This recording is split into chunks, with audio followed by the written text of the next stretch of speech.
Bismillahirrahmanirrahim. Assalamualaikum warahmatullahi wabarakatuh. Fad'a li salamati dinina wa dunyana wa ukhrana bi niyyati du'a wal qabul tamami kulli sul wa salahi sya'ni zahiran wa batinan dafi'atan li kulli syarr jaribatan li kulli khairin wa dina musyrifina ahbabina. Allah yunawwiru qulubana wa qawalibana ma'al huda wal afaf wal maut ala dinil islam jami'an nasadan mahabbatan fi syarr ala man wa bi salam Allah wa ila hadratin nabiyil mustafa sayyidina muhammadin wa alihi washabil kiram isi suratul fatihah.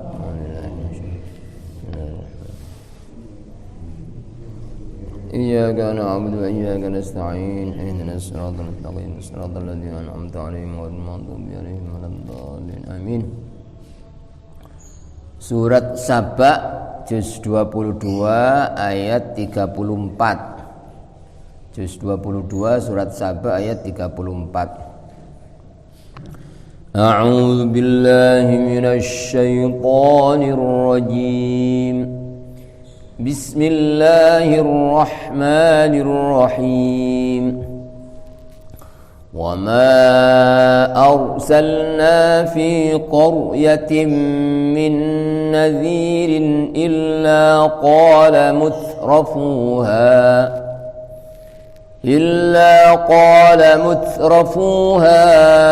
إنا بما أرسلتم به كافرون وقالوا نحن أكثر أموالا وأولادا وما نحن بمعذبين قل إن ربي يبسط الرزق لمن يشاء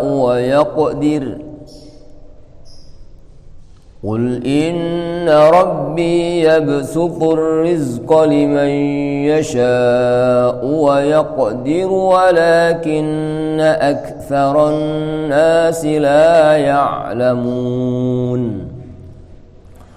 وما أموالكم ولا أولادكم بالتي تقربكم عندنا زلفى إلا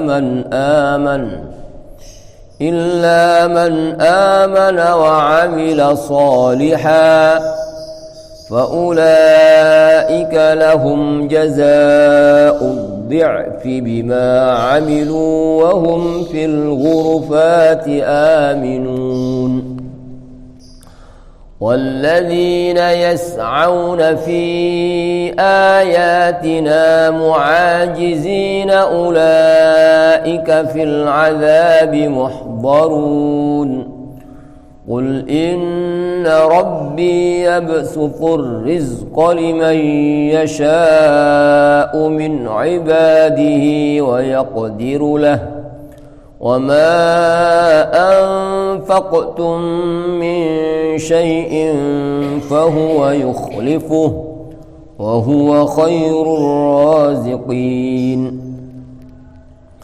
ويوم يحشرهم جميعا ثم يقول للملائكة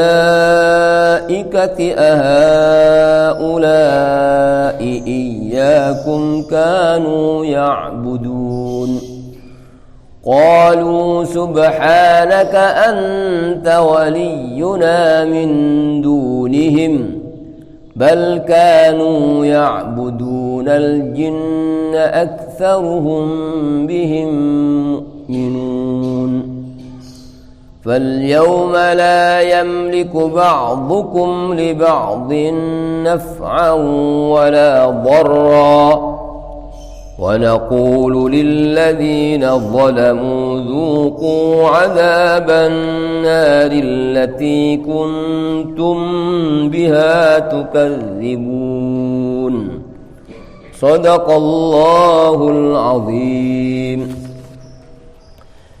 بسم الله الرحمن الرحيم الحمد لله رب العالمين والصلاة والسلام على أشرف الأنبياء والمرسلين سيدنا مولانا محمد وعلى آله وصحبه أجمعين أما بعد.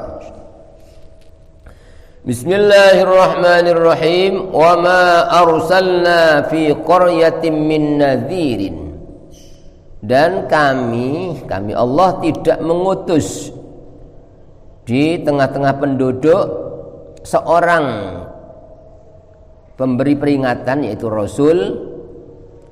Kami Allah tidak mengutus pada suatu penduduk, yaitu seorang Rasul yang memberi peringatan, illa qala mutrafuha, kecuali orang-orang yang hidup dalam kemewahan berkata, inna bima ursiltum bihi kafirun. Sesungguhnya kami terhadap apa yang kalian sampaikan adalah ingkar, kufur, tidak percaya. Wa qalu, dan mereka berkata, nahnu aktsaru amwalan wa aulada. Kami adalah lebih banyak hartanya dan anak-anaknya. Wa ma nahnu bimu'adzabin, dan kami tidak disiksa. Ayat ini Allah menjelaskan bahwa setiap Allah mengutus seorang utusan yang memberi peringatan kepada penduduk pada suatu kaum, itu Allah yang berfirman ini umumnya sejak zaman dulu, nabi-nabi terdahulu. Itu yang menentang pertama Rasul, dakwah Rasul, yang tidak percaya kepada Rasul, yang ingkar kepada Rasul adalah orang-orang yang hidup dalam kemewahan, orang-orang yang kaya raya dan orang-orang yang punya jabatan kekuasaan. Kalau Allah itu menceritakan ngoten sejak zaman dulu nggih sampai kapanpun ngoten lho, sampai zaman sakniki ya niku umumnya niku ketika diuji dengan kekayaan, dengan pangkat jabatan, itu jarang yang kuat. Jadi umumnya terus mereka menyombongkan diri, mereka merasa lebih baik daripada zaman pian, lebih baik daripada ulama itu, daripada nabi. Tidak mau mengikuti nabi karena merasa lebih kaya, ya, punya jabatan kekuasaan, ya. Atau di zaman Nabi Musa, Korun, ya, karena kaya raya, kekayaannya seperti sombong, ya, sehingga memusuhi Nabi Musa. Begitu sampai kapanpun, seperti di zaman Nabi Muhammad SAW, umumnya yang menjadi penentang Rasul, yang memusuhi Rasul itu orang-orang yang punya kekuasaan dan orang-orang yang punya harta. Jadi mereka habiskan hartanya untuk memusuhi Nabi. Kalau sekarang tidak mengikuti ulama, ya, jadi kadang-kadang ya sebagian besar itu ketika merasa sudah kaya, sudah punya jabatan kekuasaan, mereka merasa lebih mulia daripada ulama-ulama, lebih mulia daripada kiai, ya. Ini sehingga umumnya ya tidak mau hadir di pengajian jadi karena pandangan mereka itu kaya itu menunjukkan mulia, ya. Ini cobaan, ya, kekayaan itu demikian, ya. Maka alangkah mulianya kalau orang itu diuji kaya tapi tidak merasa kaya. Ada itu sebagian orang yang kaya raya tapi sama sekali tidak menampakkan kekayaannya karena dia sadar bahwa kekayaan bukan miliknya, kekayaan milik Allah. Ya, dan sewaktu-waktu Allah cabut, walaupun jadi orang terkaya bisa jadi bangkrut, seperti yang banyak kita saksikan sejak zaman dulu sampai sekarang. Asalnya kaya raya, akhirnya mungkin karena sombong dicabut kekayaannya oleh Allah. Setidak-tidaknya mati tidak membawa apa-apa sama sekali. Jadi 1 rupiah pun mboten dibeto dan tidak boleh sekaya apapun orang mati terus digawa di sesuatu atau pesen aku lek mati gawakno. Ya, ndak boleh. Bahkan lek ono mati ngoten ternyata diketahui harus dikeduk, digali, dibongkar kuburane. Karena itu mubadzir. Jadi yang membuat enak orang mati di kuburan itu bukan dunia, ndak berlaku dunia, tapi amal soleh, iman dan amal soleh. Tapi kalau hanya punya harta kekayaan justru semakin sengsara, semakin berat azabnya. Kalau orang itu dengan kekayaannya tidak mau taat kepada Allah, tidak mau taat kepada Rasul, malah justru menyombongkan diri. Nih, kalau kita lihat di mana-mana ada pengajian-pengajian di masjid-masjid atau misalnya itu umumnya rata-rata yang hadir orang-orang biasa, bahkan kebanyakan orang-orang yang tidak punya. Iku panjenengan ningali teng pundi mawon ngatennya. Ya, nah kalau ada orang kaya kok istiqomah hadu, ini hebat ini, apa? Hebat benar-benar orang yang mendapatkan hidayah dari Allah. Ya, akan dibuat kaya di dunia, kaya di akhirat. Kalau orang itu kaya tapi tetap istiqomah, mendekatkan diri kepada Allah, tidak pernah merasa memiliki, ya, sehingga butuhnya kepada Allah 100%. Sama dengan kalau orang tidak punya apa-apa, tidak pernah menyombongkan diri, walaupun dia jadi orang kaya, berdampingan dengan orang paling melarat, sama, tidak ada perasaan saya lebih mulia, tidak. Ya. Ya, karena apa? Karena ini bukan milik saya. Kalau dicabut ya sudah, saya mungkin lebih melarat daripada orang yang paling melarat. Ya. Itu kata Allah ngaten nggih. Makanya kalau kita niki mungkin kadang-kadang orang itu minta kaya, sudah berusaha ya dengan berbagai macam cara, kok ternyata gak sugih, niku pun cili ati ya. Itu justru Allah sayang, Allah cinta, Allah tahu pasti orang demikian ini lek sugih pasti gak maslahat, gak apik ya. Sehingga tiang kudu syukur ngoten lho. Ya, ternyata dia punya keinginan jadi kaya, ternyata gak sugih-sugih. Niku berarti Allah memang Allah sayang, bukan berarti Allah tidak bisa. Sakit kok kata apa Allah dalam hadis qudsi, misalnya seluruh dunia, seluruh makhluk berkumpul di satu tempat, semua minta satu persatu, ya Allah kula nyuwun apa rumah termewah ya Allah, saya minta mobil termewah, misalnya masing-masing dikasih oleh Allah. Niku dalam hadis qudsi bisa niku, karena Allah hanya mengatakan kun, jadilah jadi ya. Cuma justru sing apa ya gak apik menungsone kata lho. Walau basatallahu rizqa li ibadi la baghaw fil ard, kata Allah.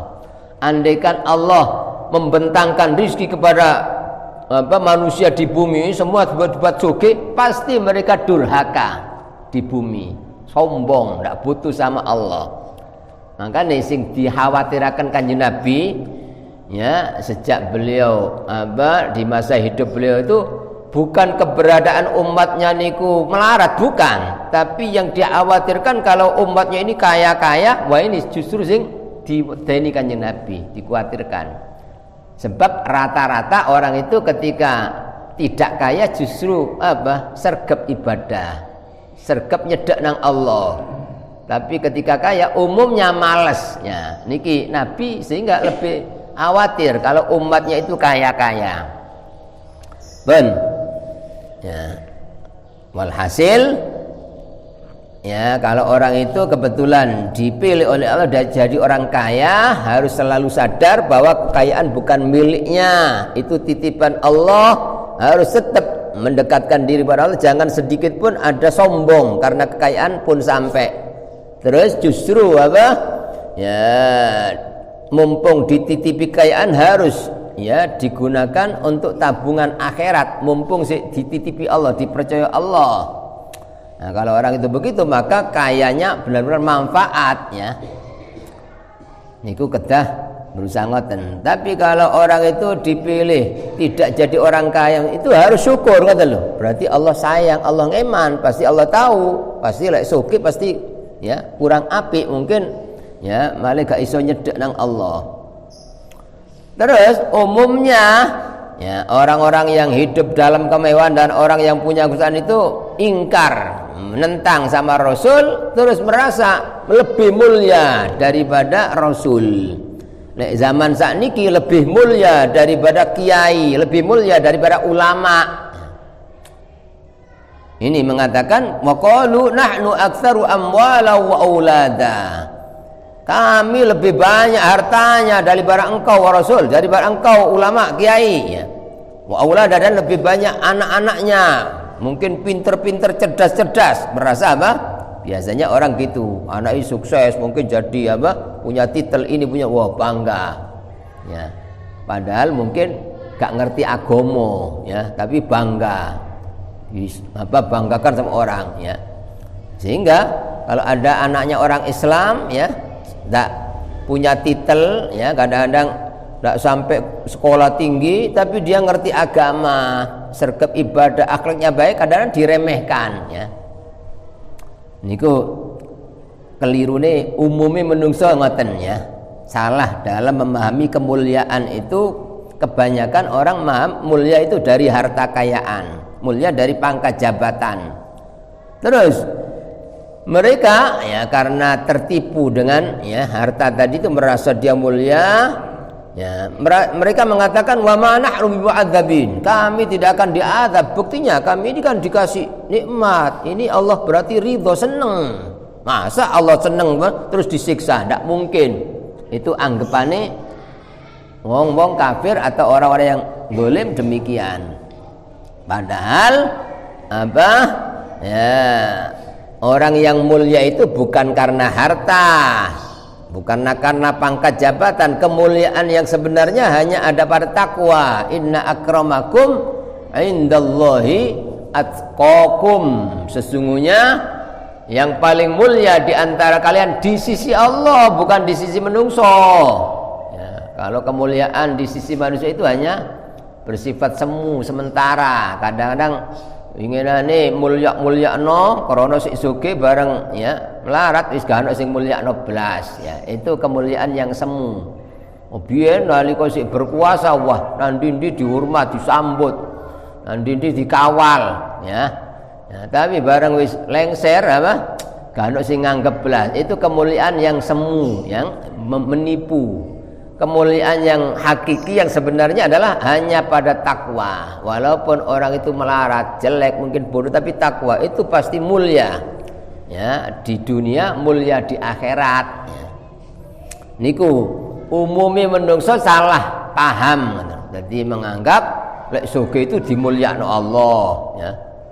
Ya, itu seperti dalam ayat lain surat napa niku Al-Fajr. Surat Al-Fajr, kalau tidak salah ayat 15-16 barangkali, Allah berfirman, fa ammal insanu idza mabtalahu rabbuhu fa akramahu wa na'amahu fa yaqulu rabbi akraman.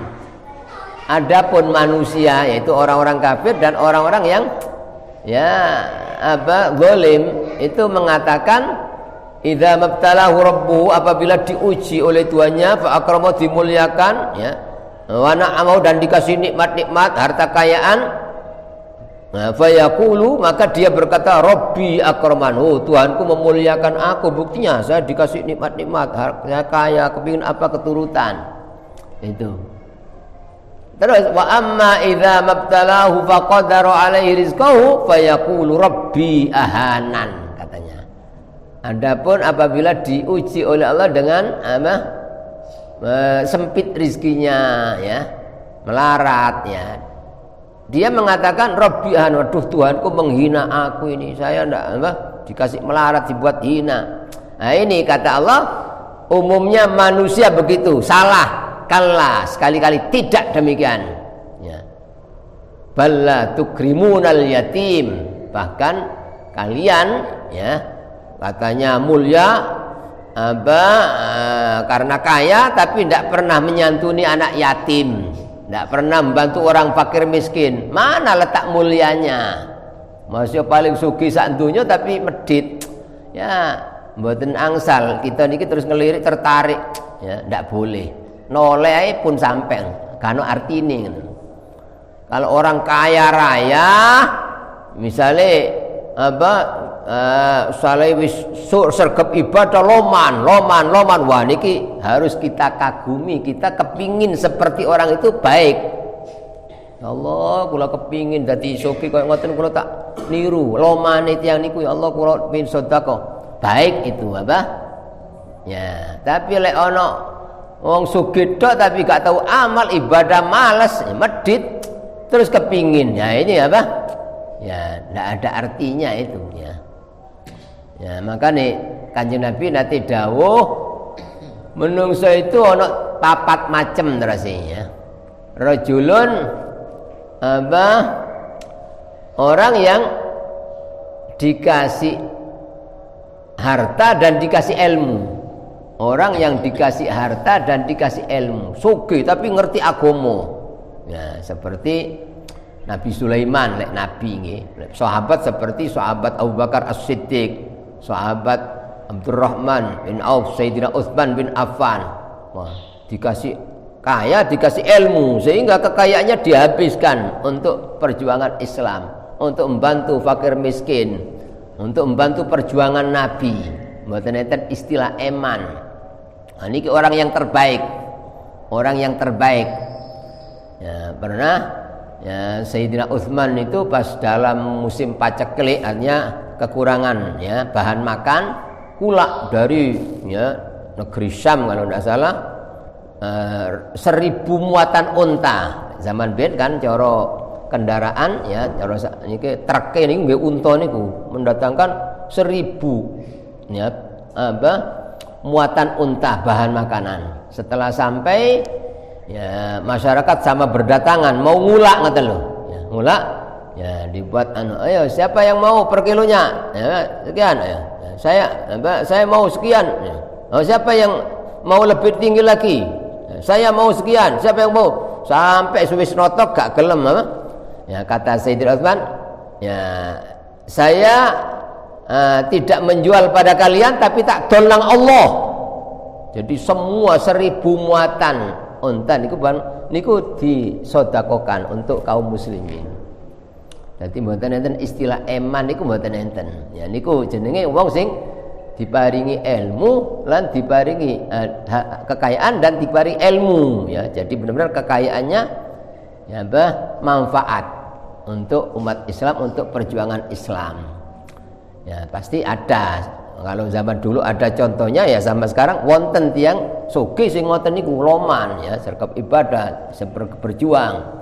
Ya biasanya lek tiyang sugih kan pasti awet ya, kayanya itu ya awet dan mulianya mulia yang abadi ya, karena tidak untuk kepentingan dirinya. Terus nomor loro terus Kanjeng Nabi ana wong sing diparingi ilmu tapi tidak diparingi harta. Sergap ngaji, ngerti agama, sergap ngaji tapi gak sugih ngoten. Sehingga dia kapan ada orang kaya raya sergap sedekah amal tenulung niku niat ya Allah Gusti. Nek panjenengan damel kula sugih kados tiyang niku kula tak sergap amal, sergap bantu ngaten sama. Itu kalau benar-benar niatnya tulus nggih, niatnya benar. Orang yang kedua ini pahalanya sama dengan orang kaya yang ahli sedekah. Podo persis kata Nabi. Ganjarane podo senajan gak iso sedekah tapi dia niat ya Allah kula panjenengan dadosaken sugih koyo tiyang niku kula tak ya kepingin niru lomani kula tak bantu niki. Asalkan jujur niate ya umpama digawe sugih temenan mesti loman koyo ngoten niku. Senajan sampai mati mboten keturutan dapat pahala persis seperti orang kaya yang ahli sedekah niku kata Nabi. Terus yang nomor 3 orang yang dikasih harta tapi tidak dikasih ilmu. Dikasih harta kaya tapi tidak dikasih ilmu. Yaitu hartanya hanya dibuat foya-foya, seneng-seneng. Jadi nuruti nafsu, seneng-seneng. Tapi tidak ada yang manfaat untuk akhirat. Jadi hanya dibuat senang-senang, dibuat maksiat sana. Niki orang yang sangat jelek, orang yang akan diperberat ya siksanya karena hartanya. Jadi semakin banyak harta semakin berat azabnya. Terus sing paling elek wong sing nomor 4. Wis gak dikai kekayaan, gak dikai ilmu, ya. Melarat-rat iki lho, ngaji males, sembayang males, ya. Maca zikir males. Kadang-kadang wonten tiyang niku senengane nglamun tok lek ana wong sugih, ya Allah. Kapan kula niki lek sugih kaya niku kula tak tumbas rumah mewah, ya Allah. Kula lek sugih kaya niku kula tak beli mobil mewah, kula tak ngelencer teng mriku, kula tak batine ngoten-ngoten lho. Ya, dadi sing ditiru wong sugih sing gak ahli amal, wong sugih sing hanya bersenang-senang dengan hartanya. Loh, wong sing keempat ini walaupun tidak kaya seperti tidak pernah melakukan maksiat seperti orang kaya yang jelek tadi, dosanya sama ngoten lho. Dosane padha, besok di akhirat. Lho, kula mboten nate lah awakmu wis niat iki pengin lek sugih kate nglakoni iku, lek sugih kan ya sama. Itu. Nah, kita kedah selalu berusaha jadi orang baik, dijadikan kaya harus berusaha jadi orang kaya yang baik. Misalnya mboten sugih ya tetap jadi orang harus tetap husnudzon, justru syukur alhamdulillah berarti saya dipilih ya oleh Allah ya jadi orang yang terbaik dengan keadaan ini. Dan ya jangan iri, ya Allah enak ya wong sugih ya salat padha karo awak-awakan tapi wong sugih kan iso bantu kono. Nah, itu jangan berkecil hati itu. Banyak lahan-lahan sedekah tanpa mengeluarkan uang banyak kata Nabi, ya. Makanya nalika wonten utusan wong-wong melarat ya datang pada Nabi, ya matur datang Kanjeng Nabi. Kanjeng Nabi eco nggih wong sugih niku kanjeng lho enak apa? Lah kita niki salat wong sugih nggih salat, ya. Kita ngaji wong sugih melok ngaji, ya. Kita niki maca zikir wong sugih nggih zikir, ya. Tapi kita nak kalah Kanjeng Nabi wong sugih saged haji, saged zakat, saged sedekah, saged bantu niki. Kita lah mboten saged wong fakir niki. Ya. Akhirnya kata Nabi, apakah mau saya tunjukkan kalian ya kepada sesuatu yang kalian akan bisa mengalahkan sedekahnya ya orang-orang kaya? Ya, yaitu Kanjeng Nabi mengatakan ya sampean habis sholat baca subhanallah 33. Terus alhamdulillah 33. Allahu akbar 33. Itu kalian mendapatkan pahala sedekahnya orang-orang kaya kata Nabi ngaten, ya. Mboten padha ngoten lho. Cara podo-podo amal ibadah wong melarat karo wong sugih niku lebih berbobot amali wong melarat, ya. Jadi podo-podo maca Quran melarat iku oleh Allah diistimewakan. Jadi di samping dapat pahala ini dapat pahala sedekahnya orang-orang yang kaya itu, ya. Oleh karena itu tiang harus ridho, harus menerima pilihan Allah, kata lho. Mboten asal njaluk lek ngono aku tak njaluk melarat ae, ndak boleh, ya. Karena belum tentu kuat dadi wong melarat, kata lho. Njaluk wong sugih, njaluk ya Allah panjenengan dadosaken sugih kula, ya ndak boleh. Sebab ya belum tentu jadi orang ya kuat dikasih kaya. Pasrah nang Allah. Itu kapan njaluk? Nggih, njaluk didadosaken wong sing cukup, iku sing paling sae. Rezeki sing paling sae kata Allah cukup, bukan yang banyak. Khairul rizki ma yakfi. Sebaik-baik rezeki itu sing cukup, ya. Jadi niku Allah nyambut gawe nduk. Pas ya, gak kurang ya, gak lebih. Kayak orang butuh apa? Ya, cukup ono ngono. Mungkin bulan ngarep ternyata butuhnya lebih banyak, ternyata untungnya lebih banyak, ya. Ya. Bulan depan lagi ngoten pas nemen butuhnya dilala ono niku rezeki sing paling sae ngoten lho. Dicukupi kalian Allah, mboten berlebih-lebihan. Sebab kalau lebih durung tentu kuat ngoten lho. Pun niku misale lek nurut dawuh Kanjeng Nabi lek njaluk misale njaluk sing paling sae nggih njaluk rezeki sing cukup ngoten lho. Utawa njaluk rezeki sing barokah. Njaluk rezeki sing barokah. Lek sugih durung tentu manfaat kata lho, dereng tentu. Ya, ini wonten teng hadise Kanjeng Nabi wau kepingin ya Allah lek ndelok wong sugih iku wah untung ya wis sergap ibadah terus sergap amal sombang tu apa perjuangan Islam. Waduh aku kepingin tadi niku misalnya ngoten ndak masalah karena ada hadis Nabi. Karena sing dikepingini duduk sugih ni ngoten lho. Karena sergap amal ini lho sing dikepingini. Bon. Terus ya oleh karena umumnya manusia niku merasa mulia dengan harta, merasa mulia dengan anak-anak. Biasanya kan niku sing diandalno oleh orang bos. Kadang-kadang tiang wis dadi pangerane, gak kuatir aku, duitku akeh. Ya, masih loro gak berobat gak kene-kene nang luar negeri. Itu sombong ya. Koyok-koyok harta iso marasno, ya kan? Padahal kalau orang begitu ternyata banyak contohnya. Kalian Allah dibanding penyakit apa? Ternyata sampai keliling rumah sakit sampai entek dunyane gak waras. Itu apa? Karena ya ngandalno harta. Koyok-koyok pangerane harta ya. Kadang-kadang begitu orang gak khawatir aku sugih ono apa tak tebus tak tuku. Kadang-kadang orang begitu. Orang bisa dibeli dengan uang. Begitu punya anak-anak yang pangkat gak khawatir anakku pangkat-pangkat, anakku sugih. Nah ini ya padahal semua itu tidak ada yang bisa menolong kalau Allah tidak menolongnya. Niki maknanya ketika orang-orang itu merasa mulia dengan harta dan anak-anak ya, maka Allah ya memberikan jawaban melalui Nabi. Kul dawa sira Muhammad katakan, inna rabbi yabsutur rizqa liman yasha wa yaqdir. Sesungguhnya Tuhanku yang menjembarkan ya, memberi keluasan rizki bagi siapa yang dikehendaki dan menyempitkan rizki bagi siapa yang menghendaki, siapa yang dikehendaki oleh Allah, bukan yang dimuliakan. Ya, Allah memberikan kejembaran rizki pada orang yang dimuliakan bukan ngoten ya, bagi siapa yang dikehendaki ngoten lho.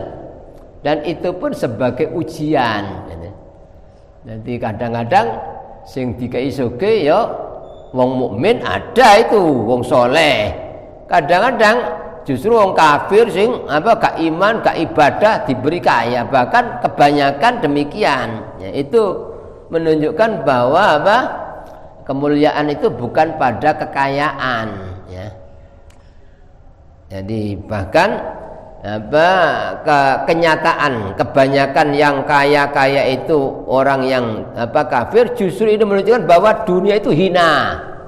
Sampai Kanjeng Nabi Muhammad SAW dawuh dalam rangka supaya umatnya ojo sampai kedunyan, ojo sampai cinta dunia.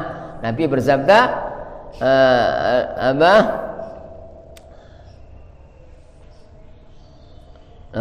lau kanatid dunya tazinu indallahi janaha ba'udatin ma saqa minha kafiran syarbata ma'in. Kata Nabi, andaikan dunia itu ada harganya walaupun seperti sayapnya nyamuk ya. Piro regane sayape nyamuk? Ojo sayape nyamuk iki lho dikeki tok gak gelem ya. Gak ono regane blas. Tapi kata Nabi umpama dunia itu lau kanatid dunya tazinu indallahi janaha ba'udatin, umpama bisa ditimbang dengan sayapnya nyamuk, masaqa minha kafiran syarbata ma'in, pasti Allah tidak memberi minum seteguk air pun pada orang kafir. Umpama dunya niku ana regane walaupun hanya seperti sayap nyamuk, wong kafir gak ono sing dikei rezeki blas, ngombe ae kesulitan ya. Itu bahwa dunia itu tidak ada harganya gitu loh ya. Tapi kenyataannya sing sugih-sugih bahkan banyak orang kafir itu menunjukkan bahwa dunia tidak ada harganya. Umpama ana regane walaupun seperti sayapnya, wong kafir gak dikai dunya blas, sing dikai dunya wong mukmin, tambah sergap tambah sugih, tambah sergap tambah itu. Tapi kenyataannya kan ndak gitu loh. Banyak orang sergap ibadah, orang mukmin, kadang orang soleh melarat. Itu menunjukkan bahwa dunia itu ya hina gitu loh. Ini maknanya Allah yang meluaskan rezeki bagi siapa yang dikehendaki, apakah itu mukmin atau kafir, itu bukan menjadi tanda kemuliaan, tapi itu ujian, ya. Juga menyempitkan, yang disempitkan rezeki juga begitu, ya. Ada orang mukmin ya dikasih rezeki yang sedikit, orang kafir ada juga yang melarat ada, ya. Itu semua itu ujian. Walakinna aktsarun nasi la ya'lamun. Niki terasi, tetapi kebanyakan manusia niki sing dawuh Allah, akeh-akeh menungso gak ngerti. Lek napa kemuliaan itu bukan terletak pada harta, pada pangkat jabatan, ya. Bukan, tapi pada keimanan dan ketakwaan kepada Allah, ya. Senajan paling melarati wong, tapi iman takwa itulah orang yang pasti mulia yang sebenarnya. Tapi walaupun jadi orang terkaya di dunia tapi tidak iman, tidak takwa, ya sama sekali tidak ada, ya, kemuliaan, ya. Nah, terus kata Allah, wa ma amwalukum wala aulatukum billati tuqarribukum indana zulfa illa man amana wa amila sholihah. Dan tidaklah harta-harta kalian dan anak-anak kalian yang mendekatkan derajat, ya, yang mendekatkan derajat kalian di sisi kami, tidak. Jadi bukan harta, bukan anak-anak yang menyebabkan orang itu dekat dengan Allah niku, mboten niku. Bahkan banyak orang yang gara-gara harta justru tambah jauh dari Allah. Bahkan banyak gara-gara anak orang justru jauh dari Allah. Ya, gara-gara anak, akhirnya sampai melanggar syariat krono saking cintai nang anak, ya, sampai menipu orang saking kepingin nang anak, kadang-kadang ya sampai mesti ini harus ngaji, harus pada ndak mau gara-gara, ya, nunggoi anak. Nah, ini kadang-kadang justru anak itu jadi fitnah yang membuat orang semakin jauh dari Allah. Maka kita harus sadar, apapun yang diberikan oleh Allah kepada kita, apakah harta anak itu adalah amanat Allah, titipan, ya. Harus digunakan untuk hal-hal yang diridhoi oleh Allah. Bagaimana supaya semua itu titipan bisa mendekatkan diri kita kepada Allah. Kalau harta ya dibuat infak, dibuat ya kebaikan supaya kita semakin dekat dengan Allah. Ya, kalau punya anak dididik anaknya jadi orang yang ngerti agama, jadi orang yang sergap ibadah, jadi orang yang akhlaknya baik. Itu benar-benar anak dengan anak orang menjadi dekat dengan Allah karena dididik. Tapi sekedar duwe anak senajan pinter ya apa, ganteng, ayu, gagah, pinter, ya. Tapi gak ngerti agama, ya, gak duwe akhlak, ya, sama sekali tidak ada artinya. Itu tidak membuat orang itu mulia di dunia aja tidak, itu apalagi di akhirat itu akan menjadi balak. Di dunia jadi balak, di akhirat jadi balak, ya, jadi azab. Ini katanya illa man amana wa amila sholihah, kecuali orang yang beriman dan beramal soleh.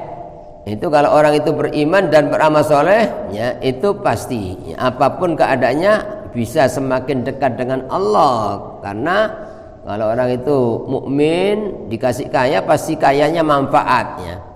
Kalau orang itu dikasih anak, ya pasti anaknya dididik karena orang ini iman, ya, dididik dengan pendidikan yang baik dan ahli amal soleh. Itu yang baru orang bisa dekat dengan Allah. Tapi kalau hanya dengan harta, ya, hanya anak, ya, itu tidak bisa mendekatkan diri kepada Allah tanpa disertai iman dan amal soleh, ya.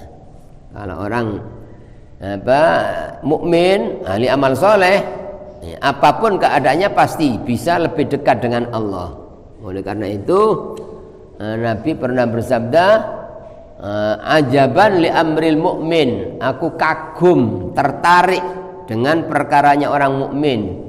Inna amrahu kullahu lahu khair, sesungguhnya perkara orang mukmin semuanya baik, gak ono keadaan sing gak apik. Wong mukmin dadi sugih yo apik, wong mukmin pangkat yo apik, wong mukmin melarat apik, wong mukmin waras yo apik, wong mukmin loro yo apik, gak ono sing gak apik sebab iman. Ya. Terus in asabathu apa sarra apa syakara fakana khairan lah. Kalau orang mukmin itu mendapatkan apa kenikmatan, kemudahan, kelancaran, ya kan? Syukur, sebab sadar ini kenikmatan datangnya dari Allah, bukan dari saya, tidak bisa apa-apa. Dapat apapun dari Allah, terus digunakan untuk hal-hal yang diridhoi oleh Allah. Baik, syukur apa? Dijadikan kaya karena mukmin, syukur kepada Allah bahwa ini murni anugerah Allah, terus dibuat untuk taat kepada Allah. Baik, ya. Jadi dengan apa nikmat-nikmat yang diberikan semakin dekat dengan Allah. Wa in asabatu dharra sabara fakana khairan lah. Orang mukmin itu kalau apa terkena cobaan, kesulitan, melarat, sabar, ya. Sebab napa sadar apapun yang terjadi Allah yang mengendaki. Kita dapat apapun Allah yang memilihkan keadaan. Kalau karena Allah itu tidak punya sifat salah, tidak punya sifat kurang, Allah tidak punya sifat zalim, maka apapun yang dikehendaki Allah pasti Allah mengendaki yang terbaik, pasti Allah sayang, sehingga sabar ridho. Nah, ketika dikasih cobaan tidak enak terus sabar ridho, itu baik, justru ya sangat cepat meninggikan derajat di sisi Allah. Niku sampai dengan ayat niki kata lho. Dadi gak ono sing iso nyedekno nang Allah derajatnya kecuali orang yang beriman dan beramal soleh. Kalau sekedar harta kekayaan atau anak tidak bisa kalau tidak dibarengi iman dan amal soleh. Fa ulaika lahum jazaa'ud dhi'fi. Maka mereka itu orang-orang mukmin dan beramal soleh itu akan mendapatkan kelipatan pahala. Ya, jadi balasan yang berlipat-lipat bima amilu, dengan apa yang mereka kerjakan. Minimal Allah memberi kelipatan pahala bagi orang mukmin 1 minimal 10. Dadi mboten nate Gusti Allah niku wong mukmin ngelakoni amal siji dibales siji ndak mungkin. Minimal 10. Bisa sampai 70. Satu kebaikan dilipat gandakan 70 kali lipat. Bisa sampai 700 kali lipat, bisa tidak ada batasnya, saking murai Allah ngoten lho niku. Wa hum fil hurufati aminun, dan mereka berada di tempat-tempat yang tinggi yaitu di surga, mereka merasa aman, tentrem, nikmat selama-lamanya. Berapa juta tahun, berapa miliar tahun, berapa triliun tahun, tidak ada batas akhirnya. Jadi walaupun mungkin wong mukmin soro ke donya, ya mungkin karena melarat, mungkin sergap ibadah soro, tapi hanya sesaat itu mati, nikmat selama-lamanya. Jadi yang eling datang balasannya Allah yang selamanya itu seberat apapun hidup ini kecil, ringan, ya kalau melihat balasan yang ya sempurna selama-lamanya. Begitu juga sebaliknya, sebanyak apapun nikmat, kalau orang itu kafir, tidak iman atau ahli maksiat, itu hanya sesaat, mungkin ya hilang, itu mati sudah hilang, senangnya ganti sengsara, siksa selama-lamanya, ya terus ya walladzina yas'auna fi ayatina mu'ajizina ulaika fil adzabi muhdharun, dan orang-orang yang berusaha menentang ayat-ayat kami, yaitu wong kafir, ulaika fil adzabi muhdharun, mereka itu berada dalam azab, didatangkan pada azab Allah selama-lamanya, berada dalam azab. Walaupun jadi orang terkaya di dunia, tapi malas ibadah, tidak taat pada Allah, menentang ayat-ayat Allah, itu akan berada dalam azab selama-lamanya. Sampai diulang lagi oleh Allah, qul inna rabbi yabsutur rizqa liman yasha'u min ibadi wa yaqdiru lah. Nah, katakan wahai Muhammad, sesungguhnya Tuhanku Allah yang membentangkan rizki bagi siapa yang dikehendaki dari hambanya dan menyempitkan. Jadi bukan tanda kalau kaya mulia, kalau melarat hina, bukan, ya.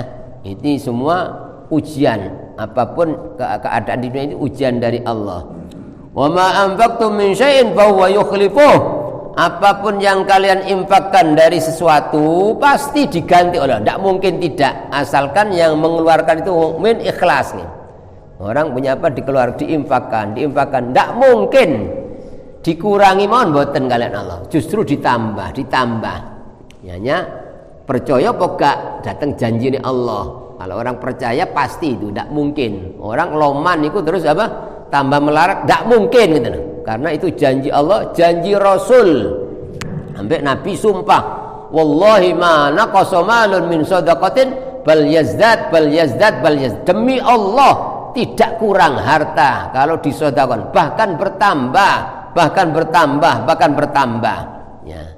Sebaliknya justru kalau bakhil, ya, justru dirusak oleh Allah, dihancurkan. Ya. Setiap hari dari pagi sampai sore ada malaikat yang mengikuti matahari terbit, yang malaikat kanan mendoakan, ya Allah, berilah ganti orang-orang yang menginfakkan harta, kasih Allah ganti Allah, mulai pagi sampai terbenam matahari, mendoakan baik, doanya malaikat pasti mustajab.